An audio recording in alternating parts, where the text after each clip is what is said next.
Bugsy Siegel, le playboy de la mafia, Sale ordure! au charme ravageur.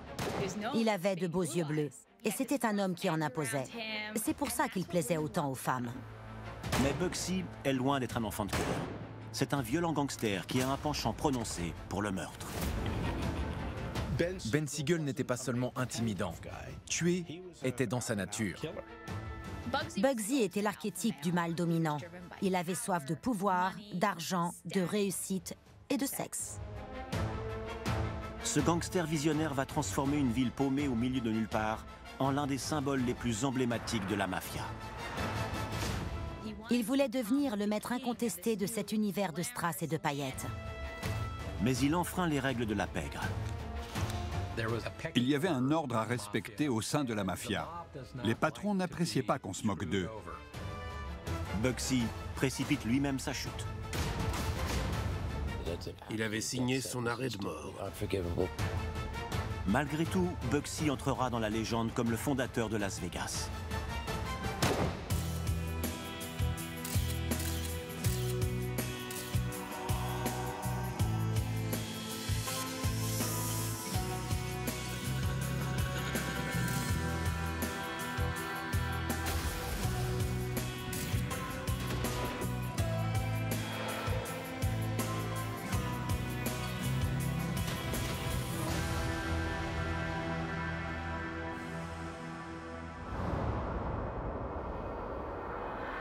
Le 20 juin 1947, le célèbre malfrat Bugsy Siegel quitte son nouveau casino de Las Vegas pour se rendre chez sa compagne à Los Angeles.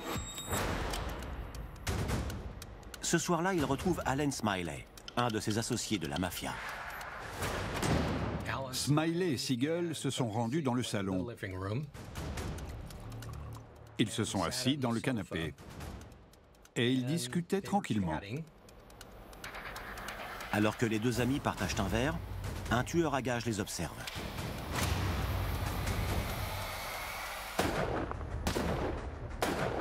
Smiley se jette à terre. Bugsy reçoit une balle dans la tête.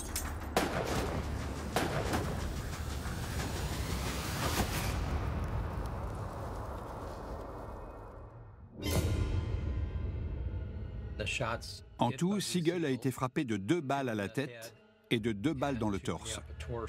5 autres ont manqué leur cible. Le plus marquant, c'est qu'une de ces balles a fait sortir son œil gauche de son orbite.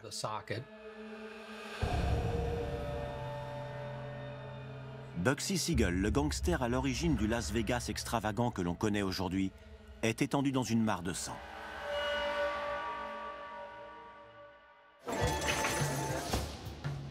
Pourquoi la mafia s'est-elle retournée contre cet homme à la tête d'un projet aussi lucratif?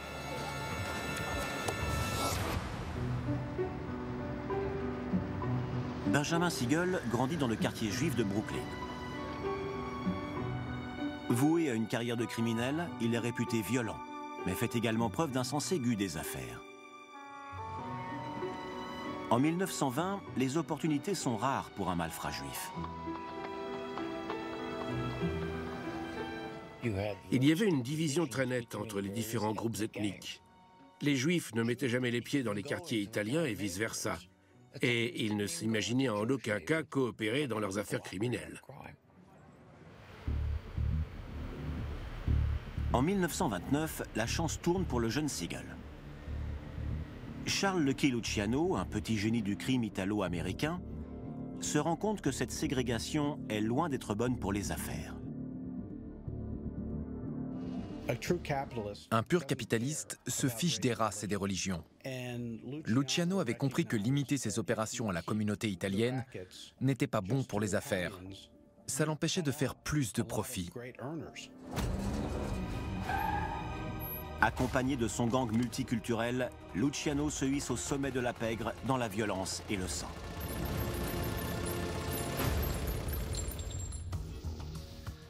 Lucky Luciano était fait pour être patron de la mafia. Personne n'osait s'opposer à lui. Il dirigeait un énorme réseau de prostitution. Et il était sans pitié. C'était le plus grand Mac d'Amérique. Mais pour atteindre la place de numéro 1 de la mafia, il doit d'abord éliminer 2 dangereux obstacles qui se trouvent en travers de son chemin. l'astucieux Bugsy Siegel est l'homme de la situation. Luciano a senti que Siegel était quelqu'un qui pouvait efficacement se charger du sale boulot. S'il fallait détourner une livraison, il envoyait Siegel. S'il fallait passer quelqu'un à tabac pour lui donner une leçon, Siegel s'en chargeait aussi. Il faisait tout.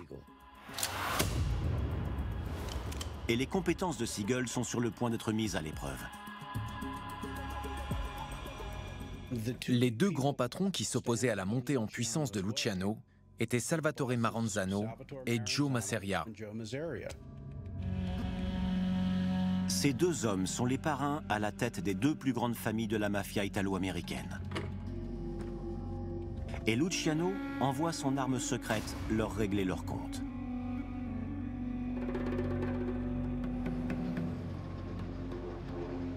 Le 15 avril 1931, dans un restaurant de Brooklyn, Luciano tente une embuscade à Joe Masseria, dit le patron.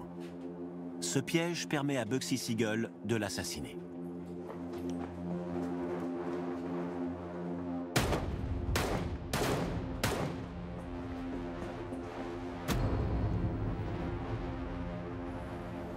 Luciano ne laisse passer que 5 mois avant d'envoyer Bugsy et ses sbires s'occuper du dernier patron qui bloquait son ascension, Salvatore Maranzano.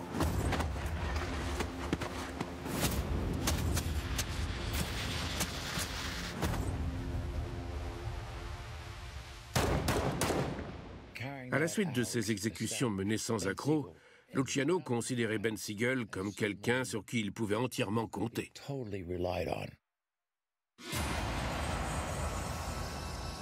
Une fois ses opposants exterminés, Luciano prend les commandes. Il restructure et réorganise l'intégralité de la pègre de la côte Est en 5 grandes familles du crime.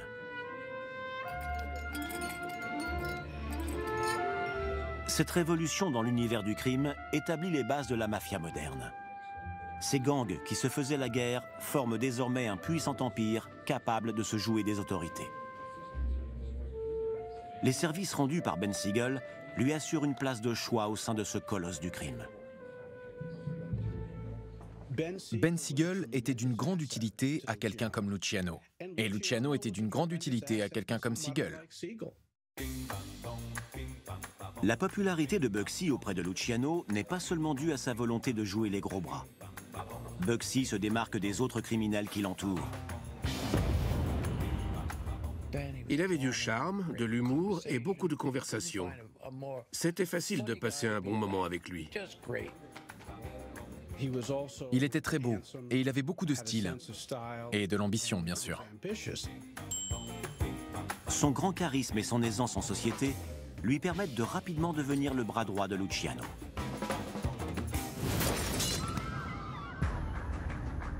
Il voyage dans tout le pays pour superviser la prise de contrôle de petits gangs locaux. Si les négociations n'aboutissent pas, Bugsy laisse son pistolet faire le travail à sa place.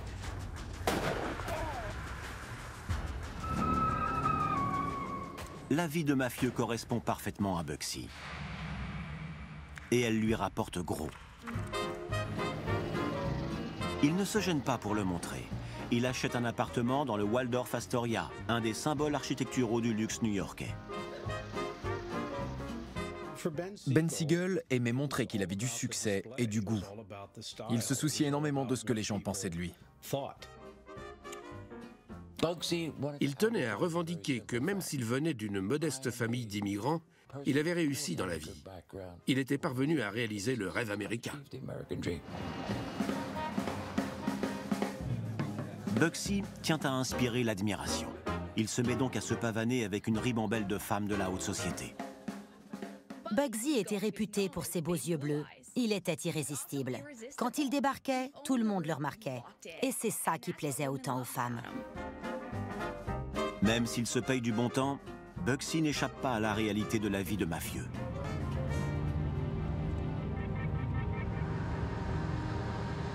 Il se promène en voiture avec Bo Weinberg, son ami d'enfance.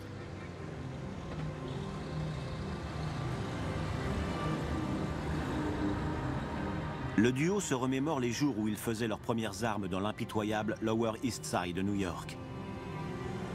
Mais Bo Weinberg a désobéi et manqué de respect à son patron. Il est loin de s'imaginer que son vieil ami est ici en mission.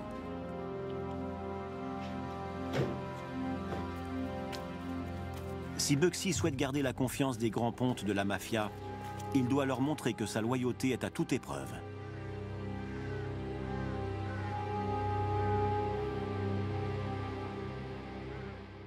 Ben comprenait le fonctionnement de cette organisation. Si un supérieur vous ordonne de liquider votre meilleur ami, il faut le faire sans broncher.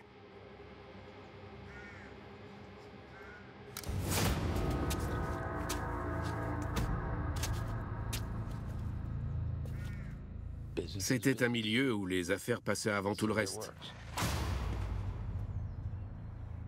Il n'y avait pas de place pour le sentimentalisme. La liste de personnes assassinées par Bugsy est loin de s'arrêter à Bo Weinberg. Et au fur et à mesure, la liste de ses ennemis s'allonge elle aussi. En 1937, la tête de Bugsy est mise à prix. De nombreux gangs rivaux veulent sa mort.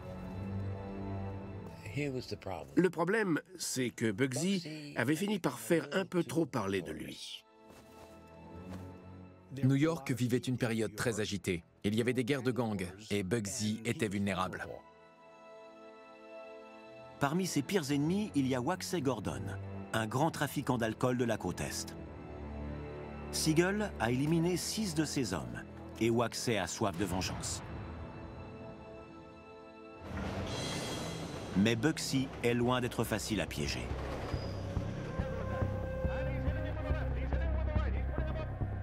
Ses bureaux de Manhattan sont étroitement gardés. Cependant, un détail crucial a été omis. Personne ne surveille le toit. Alors que Bugsy regarde un match de boxe, un tueur à gages réussit à grimper jusqu'au toit.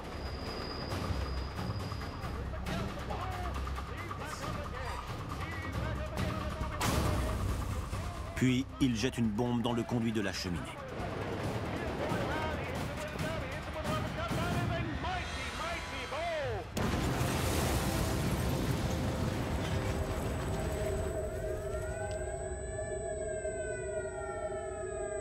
Par miracle, Bugsy survit à l'attaque.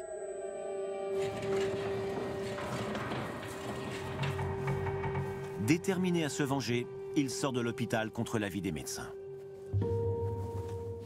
Bugsy a perdu patience et s'est enfui de l'hôpital.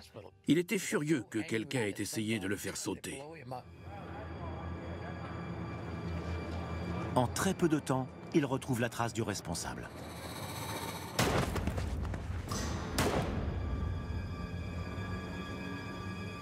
Il l'a abattu en plein jour sous les yeux de 2 témoins. Tout le monde savait pertinemment que Bugsy était à l'origine de ce meurtre. Bugsy savoure sa vengeance. Mais les hostilités menacent de devenir hors de contrôle. Luciano est parfaitement conscient que son bras droit n'aura peut-être pas autant de chance à chaque fois. Rester à New York était devenu trop risqué. La meilleure chose à faire était de quitter la ville. Luciano envoie Bugsy en Californie. Il met ainsi plus de 4000 km de distance entre Bugsy et ses rivaux de la côte Est. Mais Luciano ne l'envoie pas seulement à l'ouest pour faire une cure de bronzage. Le patron confie une mission de grande envergure à son protégé. Luciano et le reste de la mafia new-yorkaise voulaient étendre leur influence jusqu'en Californie. Son objectif est de prendre le contrôle des trafics de la côte ouest. La première cible de Bugsy est Jack Dragna, un patron du crime surnommé le Al Capone de Los Angeles. Il se fichait de marcher sur les plates-bandes de Jack Dragna. Il faisait tout ce qui lui chantait. La réputation de Bugsy l'a suivi. De simples menaces suffisent à convaincre Dragna de céder son empire du jeu à Bugsy.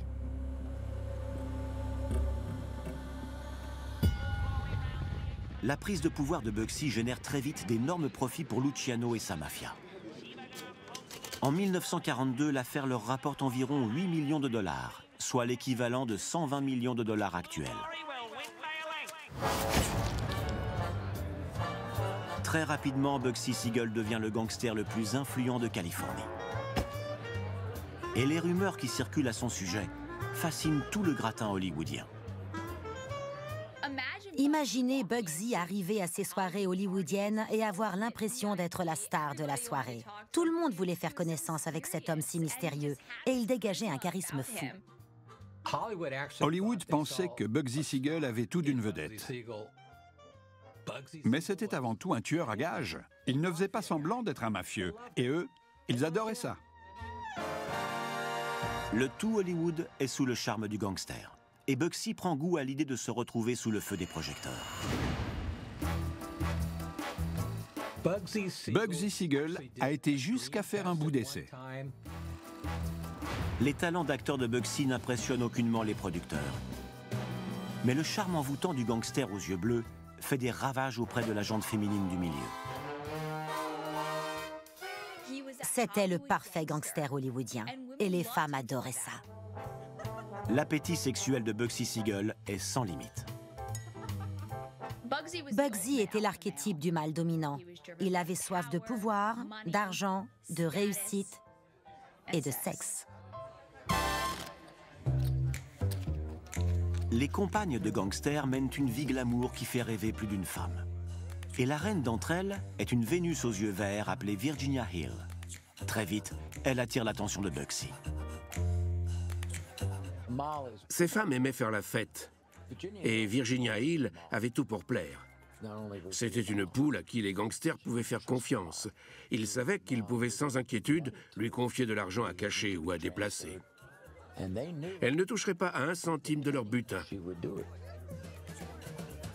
Elle adorait cet univers palpitant et dangereux. Elle se disait que la vie était courte et qu'il fallait en profiter au maximum.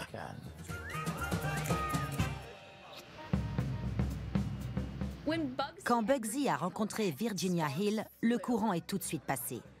Elle l'intriguait énormément. C'était une femme riche qui avait aussi très confiance en elle. Elle n'avait rien à voir avec les autres hollywoodiennes qu'il avait pris l'habitude de séduire. L'assurance presque effrontée de Virginia plaît énormément à Bugsy. Le duo entame alors une relation amoureuse torride et tumultueuse. Ben Siegel ne voyait plus que par elle. Et cette obsession était en partie nourrie par le fait qu'elle ne se gênait pas pour fréquenter d'autres hommes. Même si c'était malsain, il ne pouvait pas s'empêcher de trouver ça excitant.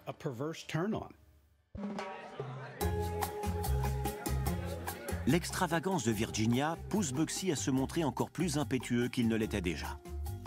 Très vite, leur relation sexuelle passionnée se développe en un véritable partenariat.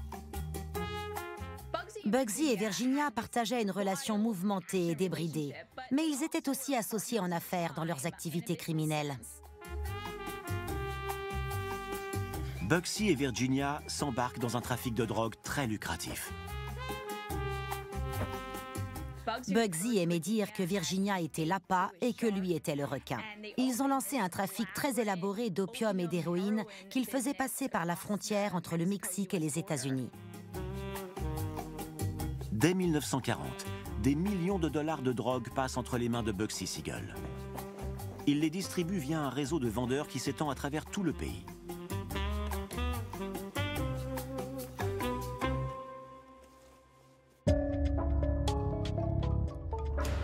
Crime et passion amoureuse sont les moteurs de la vie de Bugsy. Mais sa notoriété va à nouveau attirer l'attention sur lui. En 1935, le procureur de New York, Thomas Dewey, se lance dans une guerre contre le crime organisé.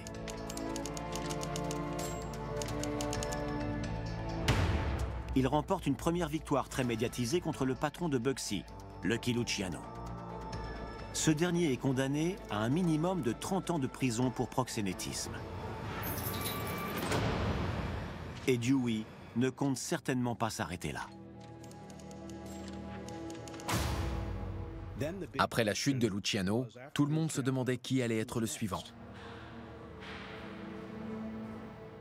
La personnalité tape à l'œil de Bugsy Siegel faisait clairement de lui un candidat idéal. L'étau se resserre et Dewey finit par obtenir des témoignages. Un de ces mouchards se trouve être un gangster appartenant à la mafia, Greeny Greenberg. Les patrons décident très vite qu'il est indispensable de le faire taire. Et Bugsy insiste pour superviser l'opération.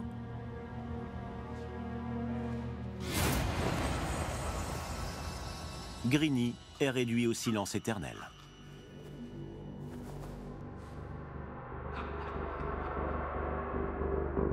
Mais il n'est pas le seul mouchard. Et très vite, d'autres personnes se mettent à parler.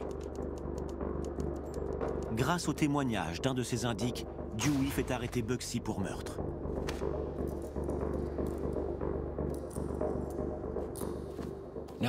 Ben était dans la ligne de mire.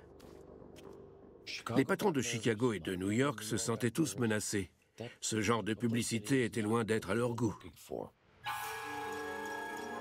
Mais la mafia de Luciano est tellement puissante qu'elle peut dorénavant déjouer les plans des autorités. Même s'il est en prison, Luciano maintient son influence. Il est déterminé à tout faire pour sauver Bugsy Siegel, le précieux protégé de la mafia.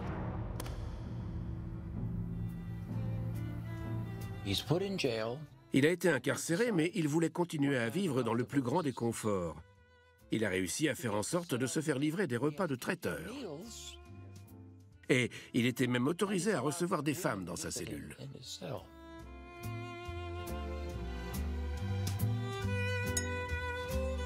Les meilleurs avocats de la ville prennent en charge la défense de Bugsy. Et quand le témoin principal de l'accusation tombe mystérieusement de la fenêtre de son hôtel, ils n'ont aucun mal à obtenir l'acquittement de Siegel.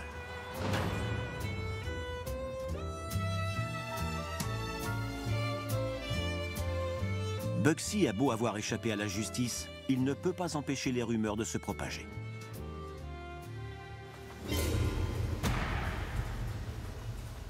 Tout a alors changé. Il y a une grande différence entre avoir des allures de gangster et être publiquement accusé d'un meurtre en particulier. La dernière chose que le grand séducteur souhaite est que les gens voient l'homme qui se cache sous ses airs de beau parleur.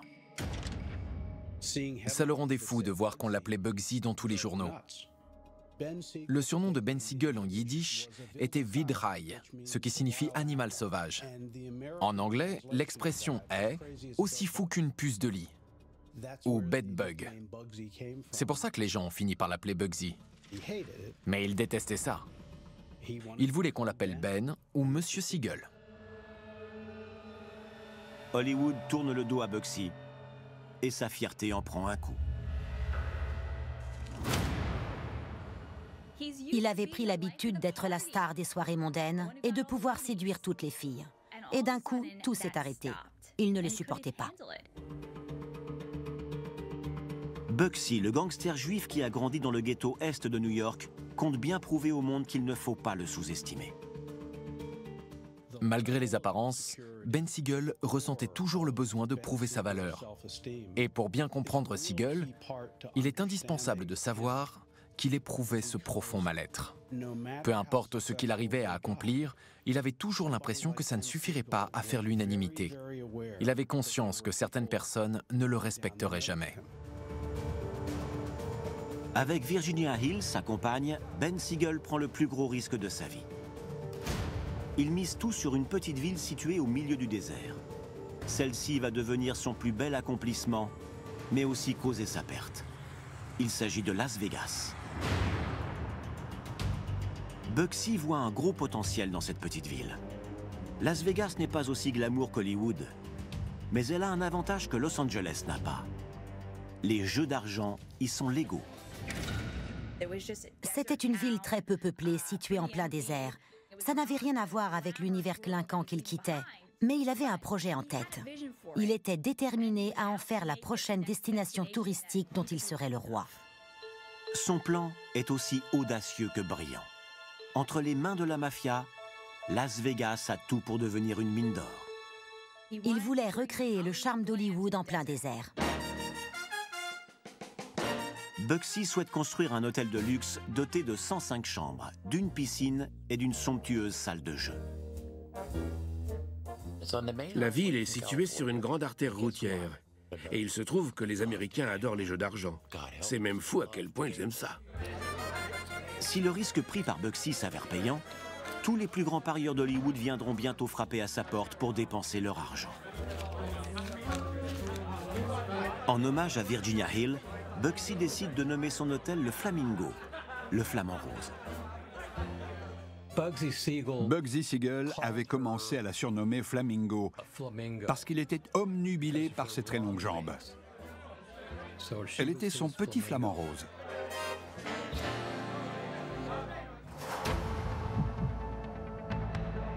S'il veut construire le palais du jeu de ses rêves, Bugsy va avoir besoin d'investisseurs. Pour que le Flamingo soit à la hauteur des attentes de Ben Siegel, il fallait qu'il se procure une somme d'argent conséquente. Sa première estimation s'élevait à $1 million. Ben Siegel a de la chance. Le trésorier de Luciano est un de ses amis d'enfance, Meyer Lansky. Il accepte de prêter la somme à Bugsy. Luciano était un homme d'affaires. Avec Lansky, ils étaient convaincus que ce projet allait leur rapporter gros. Décembre 1945. La construction du Flamingo commence sur les chapeaux de roue.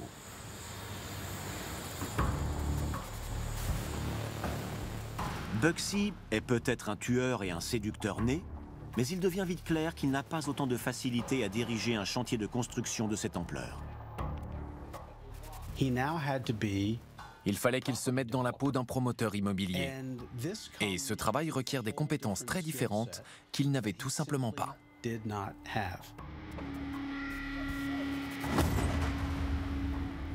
Quelques semaines après la mise en chantier, il est déjà évident que la concrétisation des idées de Bugsy va coûter très cher. Il avait la folie des grandeurs. Il voulait qu'il y ait de vrais flamants roses. Et il voulait qu'il y en ait dans tous les bassins extérieurs de l'hôtel. Ça a coûté extrêmement cher de faire venir ces pauvres bêtes de Floride. Il les a installés autour de l'hôtel, et 3 jours plus tard, ils étaient tous morts. Dès que les soucis d'argent commencent, l'équipe d'ouvriers du chantier comprend comment Bugsy s'est construit sa réputation. Ben entrait dans des colères noires. Il était très courant qu'il se mette à crier à quelqu'un « Je vais te tuer, je vais te tuer ». Bugsy donne carte blanche à l'extravagante Virginia Hill sur le choix du mobilier d'ameublement. Et ça n'aide en rien ses finances. Très vite, Bugsy est contraint de redemander de l'argent à ses investisseurs de la mafia. Dans les années 40, plusieurs millions de dollars représentaient une somme encore plus conséquente qu'aujourd'hui. Ça ne se prêtait pas à la légère. Cela fait tiquer plus d'un mafieux, mais Lansky décide de continuer à soutenir son vieil ami. Les choses s'améliorent, mais pas pour longtemps. Il ne savait pas du tout comment gérer la construction d'un casino. Il a donc continué à emprunter plus d'argent et il s'est retrouvé criblé de dettes. En l'espace de quelques mois, le coût estimé de la construction du Flamingo est passé de 1 500 000 $ à la somme astronomique de 4 millions de dollars. Développer Las Vegas est en train de vider les caisses de la mafia. Et Bugsy commence à en énerver plus d'un. Non seulement il gérait très mal le projet, mais en plus, il manquait fréquemment de respect à ses investisseurs. Il leur disait « Mêlez-vous de vos affaires, vous m'avez donné cet argent, maintenant laissez-moi faire mon travail en paix. » En 1946, 6 mois après la mise en chantier du Flamingo, Lucky Luciano, le principal investisseur de Bugsy, perd patience. Ils pensaient que ça allait leur coûter aux alentours d'1 million de dollars. Mais la facture de ce projet s'élevait déjà à 6 millions. Bugsy est conscient que Luciano et ses associés commencent à se demander s'ils ont bien fait d'investir dans son projet. Pour éviter que son rêve lui échappe complètement, il fait un dernier pari très risqué. Il promet à Luciano que le Flamingo sera prêt à ouvrir ses portes juste après Noël. Il se dit même prêt à organiser un grand gala d'inauguration.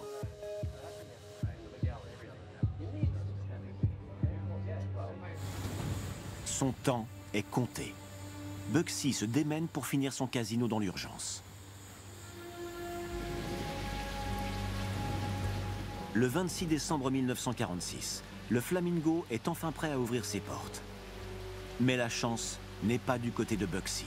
Une pluie torrentielle s'abat sur Las Vegas. C'était l'une des pires tempêtes des 150 dernières années. Les avions étaient cloués au sol. Aucune star hollywoodienne ne pouvait venir.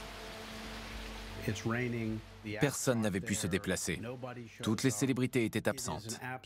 C'était un véritable fiasco, et les mafieux de la côte Est étaient furieux. Leur investissement ne rapportait pas ce qui avait été promis. Et le scandale ne s'arrête pas au désastre de l'inauguration. Lansky épluche le livre de compte du chantier et découvre qu'une partie du budget est allée droit dans les poches de Bugsy. Les patrons de la mafia n'appréciaient pas qu'on se moque d'eux. Bugsy faisait partie de la mafia. Quand on décide de la rejoindre, on se met à son service, pas le contraire. Manquer de respect au boss peut suffire à justifier une exécution. Mais Siegel a poussé le vice encore plus loin. La mafia était convaincue que quelqu'un leur volait de l'argent. Et le responsable n'était autre que Ben Siegel.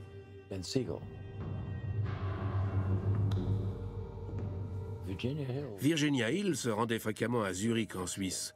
Et tout le monde savait qu'elle n'était pas du tout une adepte du ski. C'est comme ça qu'ils ont compris que Ben détournait des fonds qu'il cachait ensuite dans un compte en Suisse.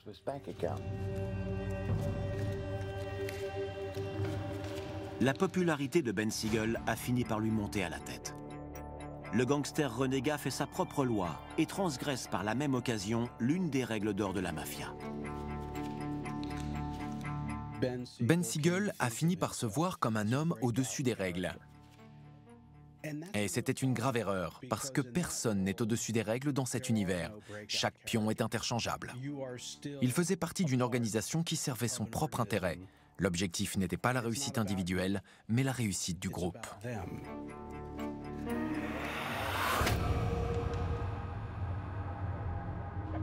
En l'absence de Bugsy, Luciano et Lansky font une offre à Virginia. Une offre qu'elle ne peut pas refuser.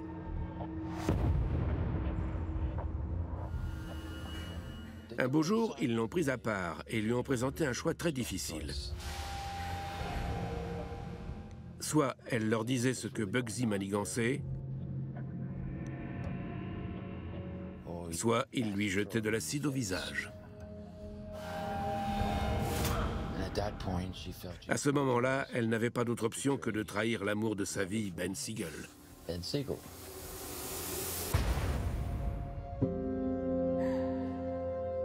Virginia avoue tout.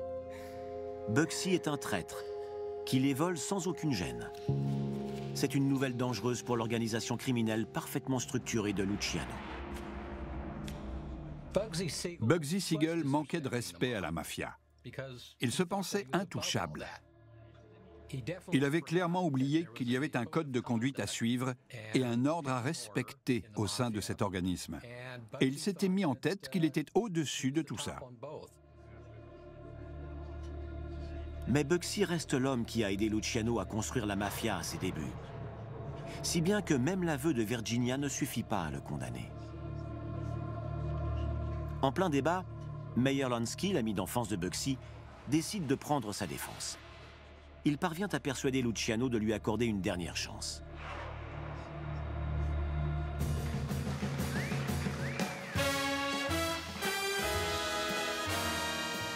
En mai 1947, le Flamingo affiche un profit de 300 000 $. Le concept d'un paradis du jeu et de l'excès, imaginé par Bugsy, semble enfin payer. Mais Bugsy a tort de penser qu'il est à l'abri de toute représaille. Le Flamingo commençait à être rentable. Mais à ce moment-là, de nombreux torts avaient déjà été causés.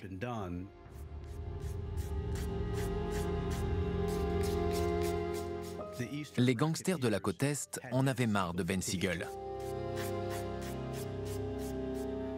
Il était allé trop loin.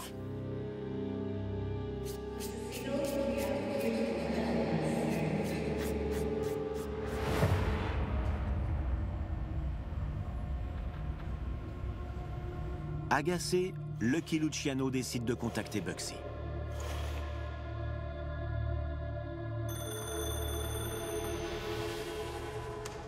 Luciano a appelé Bugsy et lui a dit « Il est temps que tu nous rembourses. On t'a fait un prêt, maintenant on veut notre argent. » La majorité des gens n'auraient pas bronché. Mais la réponse de Bugsy au patron craint et respecté de la mafia est surprenante. Bugsy a eu le culot de lui répondre « Calme-toi et va te faire voir. Je te paierai quand j'en ai envie. » Va te faire voir! Dans l'univers de la mafia, c'est ni plus ni moins du suicide. Le respect de la hiérarchie est sacré. On ne dit pas ce genre de choses à son parrain. Bugsy Siegel vient de signer son arrêt de mort.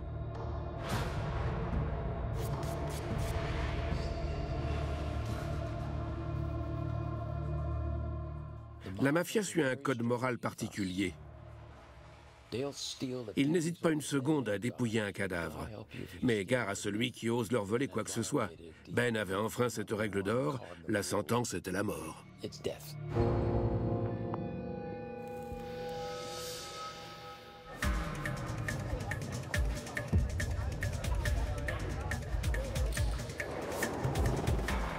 Bugsy sait qu'il s'est attiré les foudres de son patron et renforce donc sa sécurité.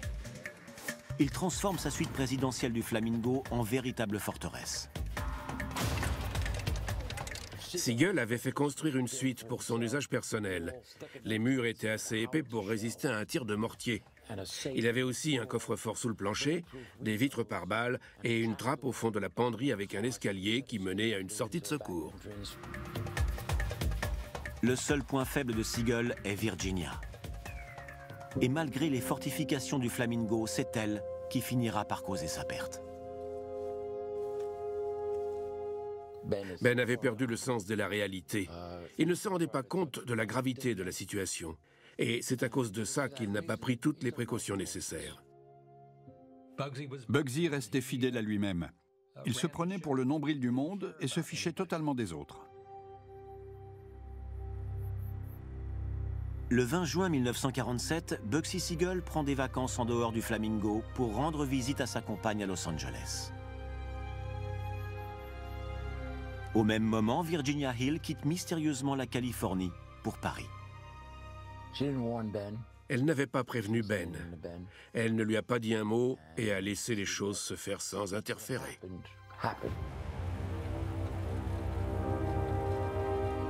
Bugsy Siegel a les clés du luxueux manoir de Virginia situé à Beverly Hills.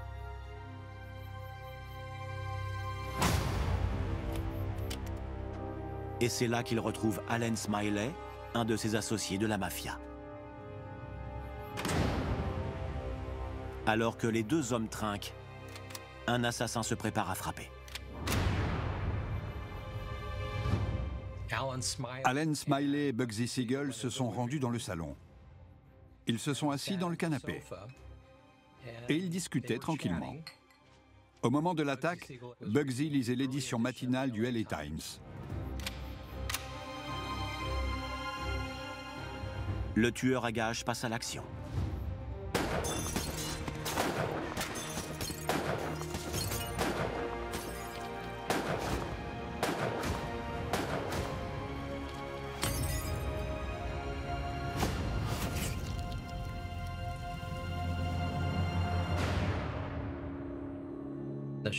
En tout, Bugsy a été frappé de 2 balles à la tête et de 2 balles dans le torse. 5 autres ont manqué leur cible. Le plus marquant, c'est qu'une de ces balles a fait sortir son œil gauche de son orbite.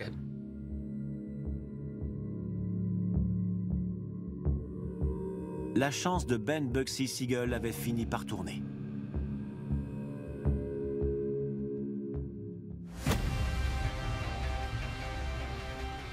Bugsy est à peine mort qu'à Vegas, 3 hommes de main de Luciano débarquent au Flamingo pour prendre le contrôle de l'hôtel.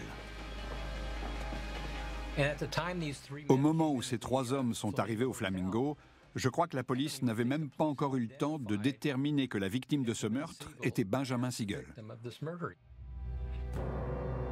L'exécution de Bugsy règle le problème de son manque de respect envers Luciano. Et les 6 millions de dollars d'investissement de la mafia dans son casino sont sauvés. Bugsy Siegel se comportait comme s'il était le boss. Il ne se souciait pas qu'il y ait des gens plus haut placés que lui. Il aurait dû. Même après sa mort, Siegel garde le goût du spectacle. Les funérailles de Bugsy ont fait honneur à son train de vie tape à l'œil. Il a été enterré dans un cercueil plaqué d'argent qui valait 5 000 $. Mais son exécution brutale par ses camarades de la mafia décourage ses proches à venir le pleurer. Seules 5 personnes assistent à ce service funéraire qui dure à peine 5 minutes. La réputation de Ben Siegel l'avait rattrapé. Personne ne voulait être associé à l'assassinat d'un gangster aussi connu. L'absence la plus remarquée est celle de sa compagne de longue date, Virginia Hill. Virginia savait ce qui était dans son intérêt. Elle n'allait pas se pointer à l'enterrement et courir le risque d'être éliminée. Malgré tout, le rêve que Ben Siegel avait pour Las Vegas se réalise. S'il avait vécu plus longtemps, ce gamin fauché de Brooklyn aurait pu devenir l'un des hommes les plus riches au monde. Il avait acheté 8 hectares de désert autour du Flamingo. Et vous savez ce que ce terrain est devenu depuis? C'est le fameux strip de Las Vegas.